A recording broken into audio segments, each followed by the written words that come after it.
ரொம்ப டென்ஷனாக இருக்காரு. உடனே அங்கே வராரு நம்ம வந்து குமரனை பார்த்துட்டு எதுக்குடா காலையிலே நான் வர சொன்னேன் அப்படின்னு சொல்லிட்டு கேட்குறாரு. ஆனால் முக்கியமான விஷயமா பேசணுண்ணே உங்ககிட்ட, அதனால தான் நான் வர சொன்னேன் அப்படின்னு அதிர்ச்சி அடைகிறாரு. என்னடா விஷயம் அப்படின்னு சொல்லிட்டு கேட்டோன்னே எல்லாம் இந்த இருக்கால யமுனா இவரால் தான். இவளை முதல்ல தயவு செய்து உங்கள் வீட்டுக்கு கூட்டிகிட்டு போயிடுங்க, என்னாலலாம் இவ்வளோ வச்சு ஒன்றுமே பண்ண முடியல அப்படின்னு சொல்லிட்டு டென்ஷனாக வராரு. என்னடா நடந்தது? இல்லைண்ணே அவள் பேசுறது எதுவுமே சரியில்லை, ரொம்ப கேவலமாக பேசுகிறா, ரொம்ப கேவலமாக நடந்துக்கிறா, அவளை பார்க்கவே எனக்கு அருவருப்பாக இருக்குங்க, இந்த மாதிரி ஒரு பிறவியை உலகத்தில் நான் எங்கேயுமே பார்த்ததே இல்லை அப்படி சொல்லிட்டு இருக்காரு. அதை கேட்டு என்னடா நீ இப்படிலாம் சொல்லிட்டு இருக்க அப்படின்னு சொல்லிட்டு பேசிட்டு இருக்கும்போது விஜய் கால் பண்ணி கிட்ட கொடுங்க அப்படின்றாரு. காவேரியா இங்கே இல்லையே அப்படி சொன்னோன்னே விஜய் யோசிக்கிறாரு, என்னடா இது காவேரி இல்லைன்னு சொல்கிறாங்க, சரி காவேரி எங்கே அப்படின்னோடனே இந்நேரம் வந்து அவள் பஸ் ஸ்டாண்ட் போயிருப்பா, எப்படியும் வந்து இன்றைக்கி வந்து போயிடுவா அவள் கொடைக்கானலுக்கு அப்படின்னு. என்னச்சு காவேரி தனியாக போகிறா? ஆமாம் தனியாக தான் போகிறா, உங்ககிட்ட சொல்லலையா விஜய் அப்படின்னோடனே அதிர்ச்சி அடைகிறாரு. ஏன் காவேரி இப்படிலாம் பண்ணிட்டு இருக்கா அப்படின்னு சொல்லிட்டு சரி நான் அப்புறம் பேசுகிறேன்னு சொல்லிட்டு உடனே கிளம்புறாரு. அப்போ வந்து வெண்ணிலா வந்து எங்கே போகிற விஜய் அப்படின்னு சொல்லிட்டு கேட்குறாங்க.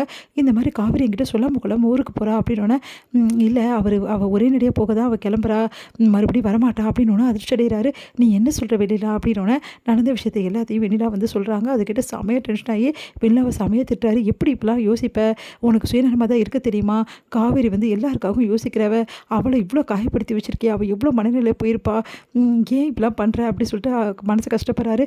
சாரி விஜய், எனக்கு என்ன பண்ணுறதுன்னு தெரியல, காவேரி நம்பர் தான் வேணாமான்னு தெரில, அதனால தான் அவளை கொஞ்சம் வந்து இந்த மாதிரி பேசிட்டேன் அப்படின்ற மாதிரி சொல்கிறாங்க. விஜய் இங்கே பாரு, காவேரி வந்து உன் லைஃப்பில் இருக்க வேணாம்னு நினைக்கிறா, அப்புறம் அவளை எதுக்கு வற்புறுத்துற அப்படின்னோடனே காவேரி என்ன தான் வந்து என் லைஃப்பை விட்டு போகணும்னு நினச்சா கூட சரி, காவேரி தான் என் லைஃபு என் உலகம், அதை புரிஞ்சுக்கோ அப்படின்னு சொல்லிட்டு சொல்கிறாரு.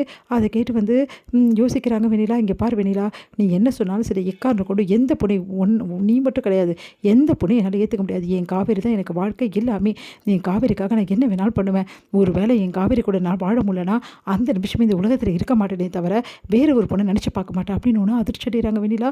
அப்படி விஜய் பார்க்குறாங்க. அந்த அளவு காவேரி என் மனசுலேயும் என்னோட உயிர்லேயும் கலந்துருக்கா, போதுமா அப்படின்றாங்க. அதை கேட்டுட்டு சாரி விஜய் அப்படி சொல்லிட்டு சரி வா உன்னை காவேரி வந்து பார்க்கலாம் அப்படின்னோடனே நீ எதுக்கு வர அப்படின்றாங்க. இல்லை நான் சொன்னால் தான் காவேரி கேட்பா, நான் சொல்கிறது கேளு, வா போகலாம் அப்படின்னு சொல்லிட்டு ரெண்டு பேரும் கிளம்புறாங்க. எங்கள் காவேரி வந்து பஸ் ஸ்டாண்டில் பஸ்ஸுக்காக வெயிட் பண்ணிட்டு இருக்காங்க. கரெக்டாக அங்கே வந்துடுறாங்க ரெண்டு பேருமே. வந்து பார்த்தோன்னே இவங்க ரெண்டு பேரும் பார்த்து அதிர்ச்சி அடைகிறாங்க. உன்னை காவேரி பார்த்துட்டு விஜய் வந்து செம கோவமாக இருக்காரு. அப்படி பார்த்துட்டே இருக்காரு.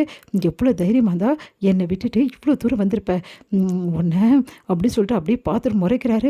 ஐயோ விஜய் இப்படி முறைக்கிறாரு, இப்போ என்ன பண்ணுறதுன்னு தெரியலையே, ஏன் வெண்ணிலா விஜயை கூட்டிகிட்டு இங்கே வந்தா அப்படின்னு சொல்லிட்டு டென்ஷனாக வராங்க. வெண்ணிலா இப்போ எதுக்கு நீங்கள் வந்த அப்படின்னு சொல்லிட்டு கேட்குறாங்க. எனக்கு பஸ்ஸுக்கு டைம் ஆகிடுச்சு அப்படின்னோடனே டைம் ஆகட்டும் காவேரி, கொஞ்சம் நேரம் அமைதியாக இருக்கியா, முதல்ல நான் பேச வேண்டியதெல்லாம் பேசுகிறேன், அதுக்கப்புறமா நீ போகிறதா போகலையான்னு அப்புறம் பார்க்கலாம். இங்கே பாரு வெண்ணிலா, உங்ககிட்ட சொன்னபடி நான் வந்து எல்லா வேலையும் முடிச்சுட்டேன், இப்போ நான் கிளம்ப போகிறேன், இதில் என்ன தப்பு இருக்குது, நான் உங்ககிட்ட சொன்ன ப்ராமிஸை காப்பாற்றிட்டேல அப்படின்னா சரி சரி காப்பாற்றிட்டேன் நான் இல்லைன்னு சொல்ல, ஆனால் விஜய்க்கு என்ன பதில் சொல்ல போகிறேன், விஜய்க்கு நான் எந்த பதிலும் சொல்லலை, நீ தான் எல்லாத்தையும் சொல்லியிருப்பல அப்படின்றாங்க. ஆமாம் நான் எல்லாத்தையும் சொன்னேன், ஆனால் விஜய் என்ன ஏற்றுக்க மாட்டேங்கிறாரு, அவருக்கு ஏற்றுக்கலன்னா நான் என்ன பண்ண முடியும், எனக்கு தெரியாது காவேரி, நீ எனக்கு சத்தியம் பண்ணி கொடுத்துருக்க, நான் சத்தியம் பண்ணி கொடுத்தது விஜய் வாழ்க்கை விட்டு விலகிறேன் தான், விஜய் உன்னை ஏற்றுக்க சொல்லி நான் சத்தியம் பண்ணலையே அப்படின்றாங்க.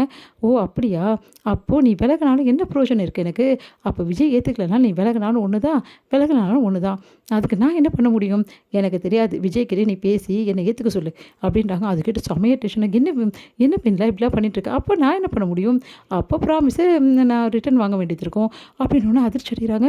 நீ என்ன சொல்கிற அப்படின்னோடனே விஜய்கிட்ட பேசு அப்படின்னு பார்த்தோன்னே விஜய் பார்த்து அப்படியே டென்ஷனாக வராரு. உடனே வந்து என்ன பண்ணுறதுன்னு தெரியாமல் தவிக்கிறாங்க காவேரி. இவங்க என்ன ரெண்டு பேரும் இப்படி பண்ணுறாங்கன்னு.